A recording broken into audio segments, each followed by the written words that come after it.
On this episode of ResiWeek, we talk tariff relief and getting the most out of your lighting system. All this and more on this episode of ResiWeek.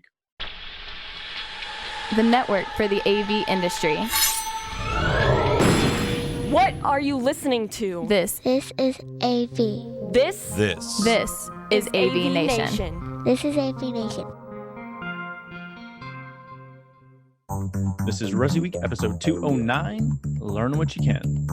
Support for AVNation is brought to you by Atlas IED, innovative audio solutions for every business environment, and by Daylight, the leading producer of high-quality projection screens worldwide. Welcome to ResiWeek. This is your weekly wrap-up of all the latest news and stories for the residential AV industry. I'm your host, Matt D. Scott for AVNation.tv, and this week I am pleased to be joined by my good friend, longtime friend, Heather Sidorowicz. She is the president of Southtown AV. Yeah, you are one of my longtime friends. Good to see you, Heather. Thanks so much for joining us. I'm glad you didn't take off Super Monday. How are you? I'm well, Matt. How are you? I'm doing all right. I had the little small Super Bowl party and it's over. But the best part is tacos for lunch today.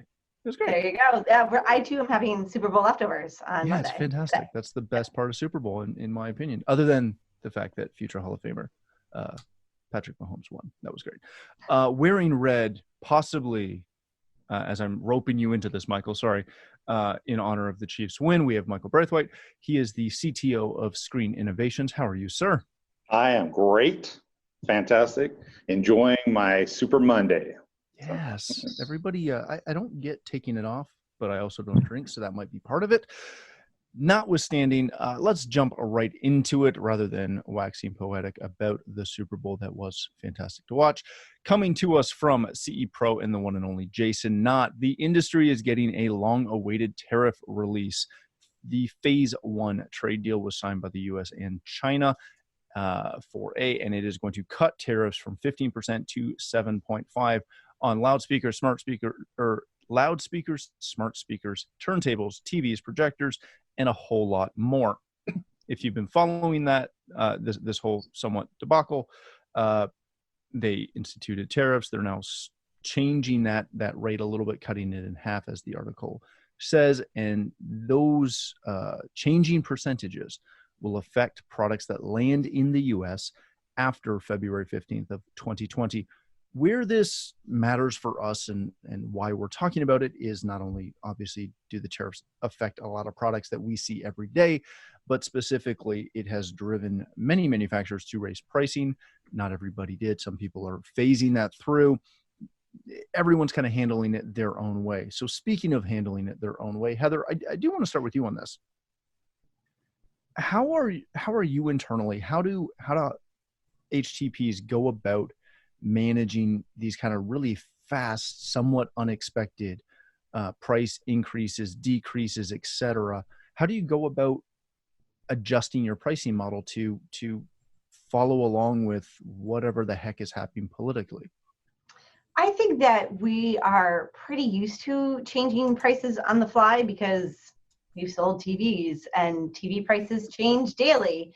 So each week you get an email from some of your distributors that say, here's this week's pricing and it's going to change next week.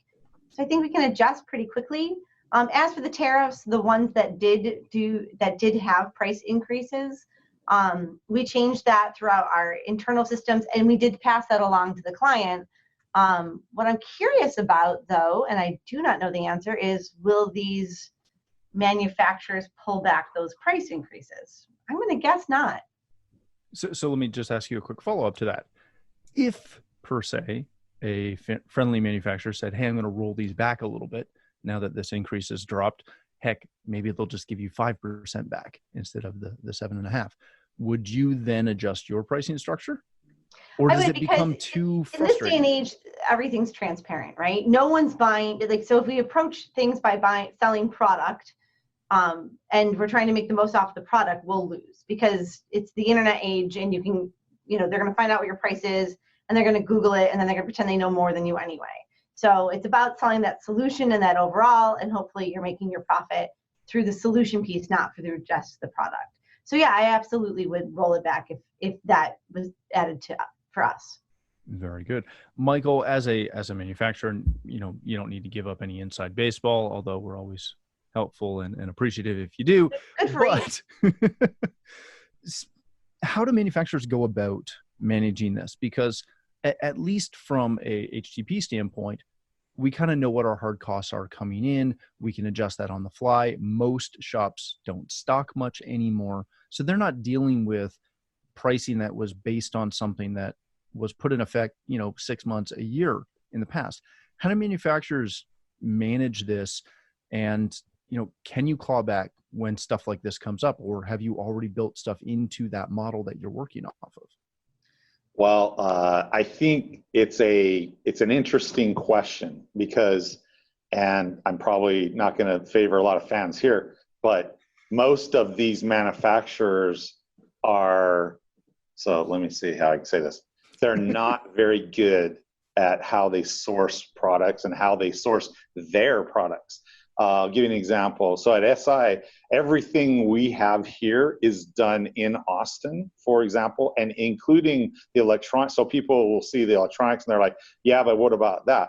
Yes, even those boards are done in Austin. And the funny thing is the tariffs are affecting, obviously, if you're buying a finished product, and that finished product is sent from China to the US. Mm-hmm. Okay, so again, I'll go back to whatever it is you're buying, that could have been designed and done completely differently. It almost doesn't matter even the type of product that it is.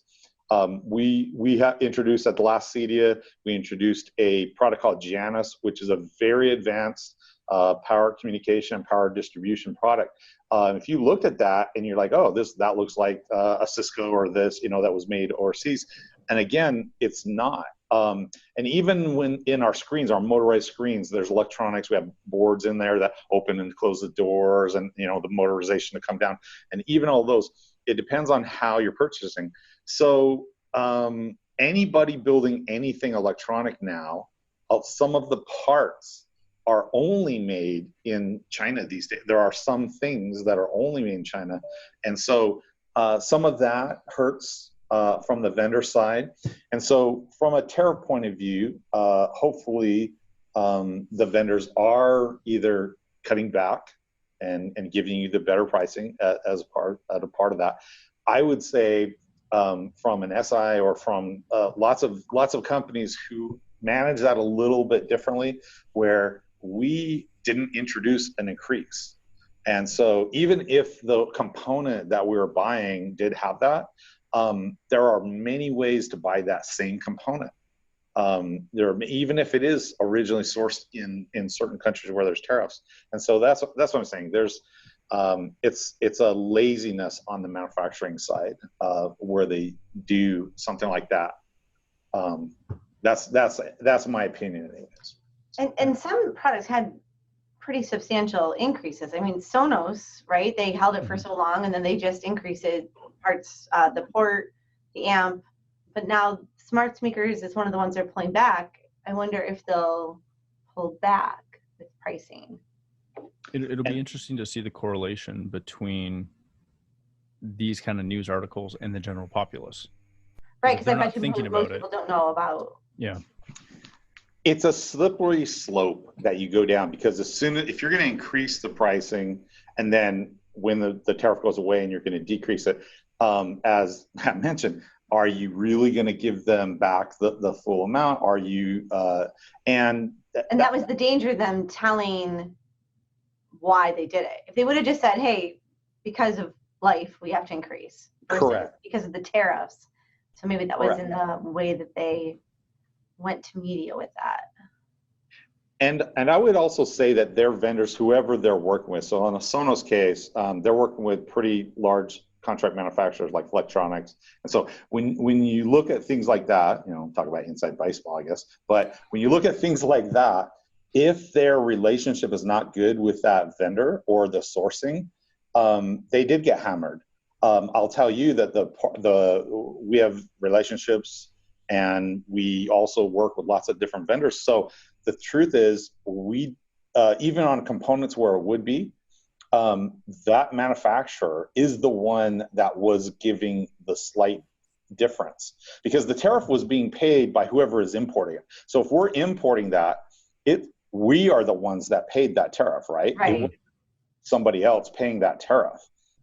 And so when the manufacturer is, and so here's our choice. And this is why I say we're an equal opportunity offender. We will go and we'll look at, as long as it meets the spec and the quality is there, we'll look at multiple sources for parts. If you only have one source for a part, you have a serious issue on your product, because if anything happens, like tariffs or a virus or any weird thing happens, your product is at jeopardy. So you have to have multiple sources and be able to pull. So the vendors that got hit by that were supplying that product, they know that for real people who are really developing stuff. And so they adjusted those. And so yes, the importer paid them, but we actually received the part at that reduced price already. So that's why I said it's up to, I call this laziness on the vendor. Oh, poor us.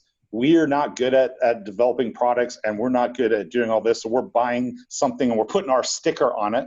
And here's our sticker on this product. And I'm gonna have to raise your price 15% because we actually are putting a sticker on this box that's made over there. I'm sorry, I'm calling you out on that. So. And there's the inside base. Oh, mic Come drop. to this show for. I will say, just as a final kind of caveat to that, on the pricing model, it does remind me when UPS and all the freight carriers added the fuel surcharge in like 2005, 2008, Yep. somewhere in there. Right. That's never gone away. Now fuel's back to where it was, but there was a good couple of years where it was incredibly low. I never saved on shipping. Heather, I'm sure you never saved on shipping. Right. They don't give it back once they take it. And even to take it a step further, up here in Canada, when we get stuff imported at a fixed currency exchange rate, it doesn't usually roll back when the currencies get closer to parity. It becomes, well, there's still stuff involved, yada, yada, yada. You're paying us more. So before I get in too much trouble from too many people, because that's what Michael's here for, let's move on to our next story of the day. This comes to us from Residential Tech Today and the one and only Lisa Montgomery. How to get the most out of your lighting system. If you have been living under a rock, you are probably unaware that most AV integrators today have some form of lighting control in their portfolio, and it's a great addition to your business and your bottom line. What Lisa gets into here is how to take advantage of getting involved on the actual fixture side of this.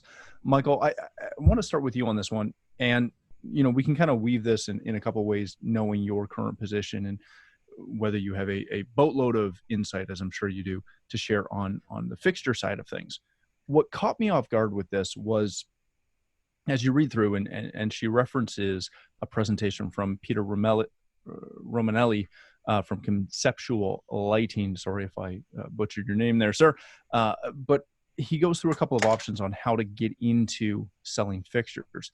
Michael, when you see companies going down this vein, and on one hand, you'd sit there and say, yeah, selling fixtures can't be that hard. We sell lighting control. We understand loads and all of that. But when you are trying to take that sale away, and let's be honest, that's what we're doing. We're taking sales away from an interior designer, from a decorator, from an electrician. You can't just walk in with some rudimentary knowledge of, hey, yeah, these can lights are going to be better. And I use that because he uses it in the article. You have to know a little bit more of the design aesthetic. You have to understand how light interacts with things. This is not just an integrator adding, landscape lighting, low voltage landscape lighting to their outdoor audio solutions. How do integrators really follow and jump into a market like this that, yes, is peripheral to what we do, but it's a whole other world? Yeah, I think they need to be careful in how they approach this. It's a great opportunity. The opportunity is there, but here's the way I would position this. Electricians think that they can put a conference room together. Okay, now why do they think that? Well, we pull wires and we can put these in, and they think this, and I don't know, probably Heather has fixed many of said conference rooms before, but there's experience and there's knowledge and there's domain expertise that, frankly speaking, the electrician, while competent in what they do, may not understand, certain aspects.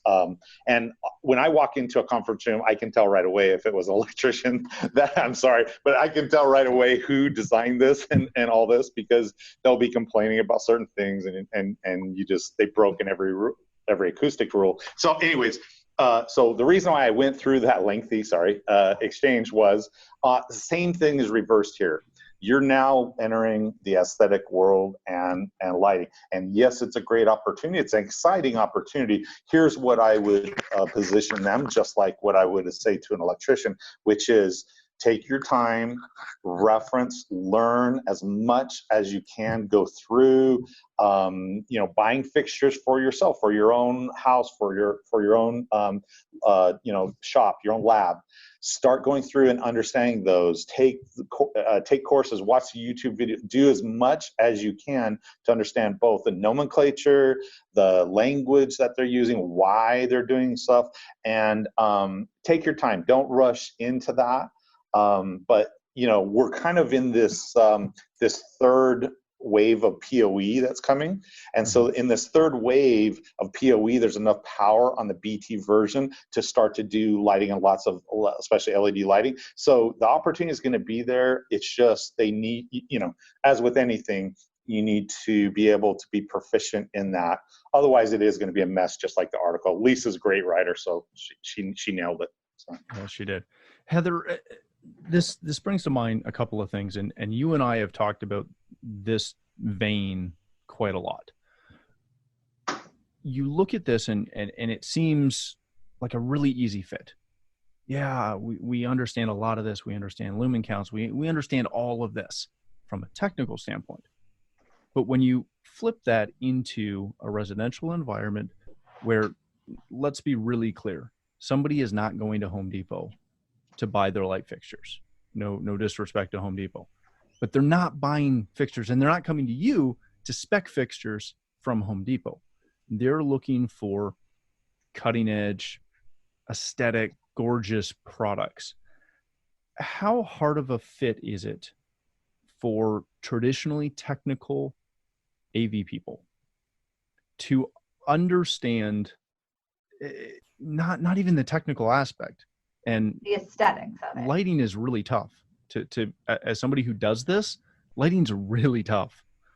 How hard is it for integrators to jump in and, dare I say, be competent when they start talking the aesthetic, and especially the aesthetic of light?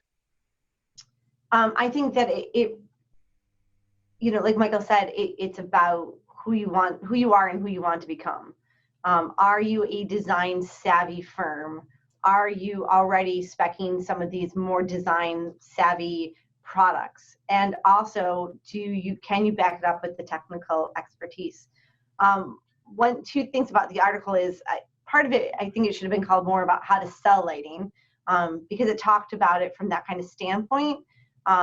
And things that I feel that are always mentioned or always fail to be mentioned when we talk about lighting is color temperature.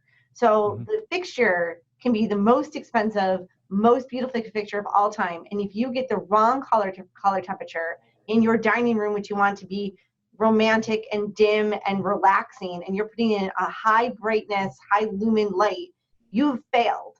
And I see that all the time. I see that in high-end restaurants. I see that in people's homes when they bought the cheapest LEDs from Home Depot or Lowe's, and there's crazy flicker, and it makes me twitch. So there's a lot to learn about lighting. It's more than just aesthetics, and it's more than the technical expertise of understanding the ones and zeros behind it. It's also about, how does this person want to live? I went through a huge remodel last year. I wrote about it in the same magazine. I wrote about it in Residential Tech Today. And that was the biggest thing I learned was, what kind of house do I want to live in? It's the icing on the cake. What do I want to feel when I'm here? Do I want it to be like a bright office? Or do I, and for us, it was an escape. It's serenity now. And so I just feel like we need to continue to have this conversation over and over and over again until people catch it. And there are, and Michael's right again, like there's way better lights coming out. There's lights now that will actually change color temperature on their own. It's not going into an app and changing this one. Like I hate when people say, oh, I can do lighting control. Here's my app and I can do this light and it can be purple. I'm like, that's not lighting control. That's a trick. But yeah, I digress. Yeah, so I think that there's so much to be done in the world of lighting, and who's going to claim that? I don't think that it will necessarily be the designer or the electrician. So is there a gap there? Yes. Can we fill that gap? Maybe, depending on who you are as a company. You're bringing up a really good point, though, because that has been the touted line that I've been given from everyone from manufacturers to industry associations to writers, that lighting is the biggest hole in a home Totally. that we can fill because we understand it. That we can fill, not necessarily. Well, and that's my question to both of you is this just us looking at it going, oh yeah, we're really smart, we can figure this out? Because politely, I won't be so polite. How many home theaters have you walked in and it's huge honking speakers and it has nothing to do with the way the room looks? I mean, how many times have we seen really bad AV design in a room that's supposed to have good AV, right? Like, but it was really expensive. So it's got to be looked at from that different standpoint. Are we the channel to do it, Michael? I think we will be the channel that helps people to understand what Heather was talking about, because that aspect of it with the tunable white and the ability to change kind of the circadian rhythms that you'd have. Right, our biophilia, that's all tied into all of this. Exactly. And so I think we will, in the end, tie that in from the lifestyle point of view. However, there's still so much to learn from the fixture side that we're behind.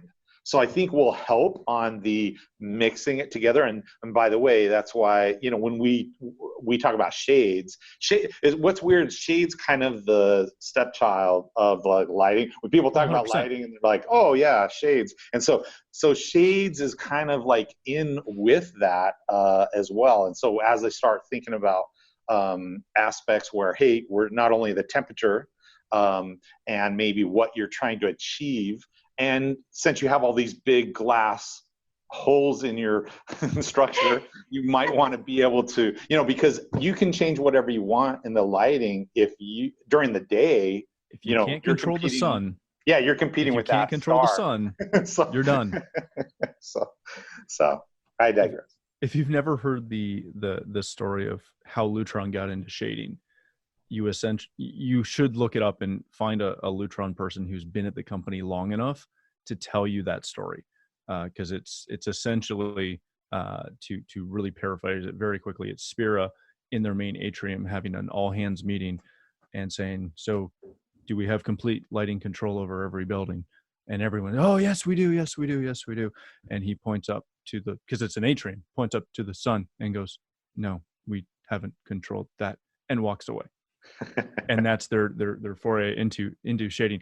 All right, ladies and gentlemen, let's leave it there for today. Thank you so much. Michael, if people want to connect with you, learn more about Screen Innovations, where can they do that? So please contact us at screeninnovations.com, and we'll be glad to help out. If you're going to ISC, we'll be there, ISC booth. And I don't know the booth number, but somewhere in there in ISC, there we are there. So be glad to help you out. Excellent. Heather, thank you so much for joining us. If people want to connect with you, learn more about Southtown AV, where can they do that? On the web for the company, southtownav.com. And for some more fun, non-professional chatter, catch me up on Twitter, tech_chi, CHI. See, I think your Twitter's very professional. Your Twitter's very professional. What are you talking about? I don't think so. I feel like I complain a lot there. I wouldn't mention it if you did. All right. Thank you so much for joining us. If you'd like to connect with me, you can find me at Matt D. Scott on Twitter and pretty much every other social platform. But more importantly, please visit AVNation.tv, where you'll find this show as well as a wide variety of our other shows with all the verticals that we cover. When you visit the website, please take a moment to check out our supporters. We are extremely thankful for their support and ask that you check them out as well. Thanks again for watching. That's all the time we have for this episode of ResiWeek.